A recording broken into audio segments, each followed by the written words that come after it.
Okay, so back in 2024, I got really, really sick, and during one of the times that I was in between this like awake and asleep liminal space, I very clearly heard the word fiat, and I was semi-conscious enough, I guess, to just be like fiat, like the car, and then I just woke up. And when I woke up, I was like, wow, that was just so clear to me. Like, what was that? And so I remember getting my phone and looking at fiats, and just a bunch of cars came up, and then I was like, whatever, I need to start my day. So then I went on with my day, didn't think about it, and it happened like on a Friday. Then that weekend on Sunday, I wanted to get a rosary, and so I stopped by this Catholic store, I think in like National City or something, and went to get a rosary. So as I walked into this Catholic store looking for the rosaries, what do I see but this travel mug? And you can tell it's somebody who makes these at home. They print out the little cover for it and then they resell them. And so I look at this one, and it's just right there in the corner, one of the first things that I see, and it says on the tumbler, the coffee mug, fiat. I was like, what is this word? The verse that was on it was around Mary's fiat, right? So the angel coming to Mary and saying she was going to have the Son of God. And so I was like, okay, interesting. And then went on with my day, and that always kind of stuck out to me. I remember having a sponsor at that time, and I was asking her, she was an attorney, do you know what this word fiat means? And so she was like, well, in legal sense, it means, and like, so it is. It's a declaration, essentially. Again, I have no idea why I heard this word or why I'm so obsessed with it now. And so the years go on, and I have gotten more into the contemplative practice, and I've started meeting with a spiritual director because this is the direction that I eventually want to go as well.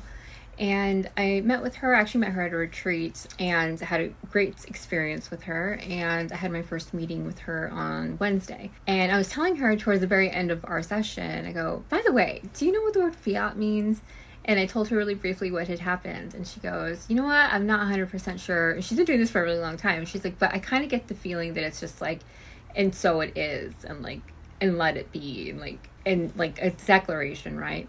And so I was like, yeah, and I was telling her about Mary, and like, I guess it's like a submission to a divine authoritative declaration, right? And so she's like, oh, okay. Now, the majority of my session with the spiritual director was around my sense of feeling spiritually lost, in the sense of like, when I got into recovery, I knew that I needed to be of service, and so I was of service, and then I got really burnt out and trampled upon and hurt in ways that were really nobody's fault. It's just the way that the world is.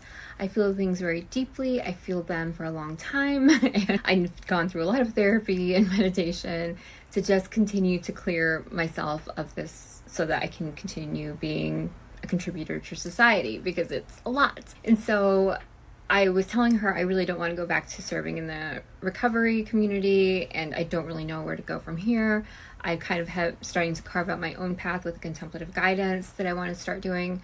But overall, we sat with that and listened for God and came to know that this was a time of waiting for direction. And the gift that she really wants me to focus on is discernment and hearing God's voice and hearing the next step. And something that she kept telling me was that I needed to work on being. The more that I can focus on being and who I am, I will be drawn towards certain opportunities. And so maybe right now is not a season of being of service, but rather of becoming who I am in God, right? And so I just felt like I've done that, so many iterations of that throughout my life, that I'm like, yes, of course, this is another season of that, sure, right? And then towards the end is when I told her about the fiat. And so then it happened on Wednesday, and then yesterday, Friday, I got an email from her, and she goes, hey, I was flipping through some books, and look what I found in this book of poems. In the email, there's just 2 photos, and I could see that she has like a physical book in her hand,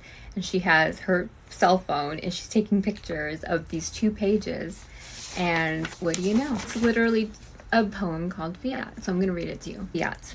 There comes from nowhere, with no connection to the present moment or circumstance, a wave of sadness, abrupt and acute as a paper cut, making eyes tear, the breath tense, as if a telegram brought some terrible news or a phone call announced a tragedy. This momentary mourning is unmoored, unrelated to personal circumstance, one's pain, perplexity, slings and arrows.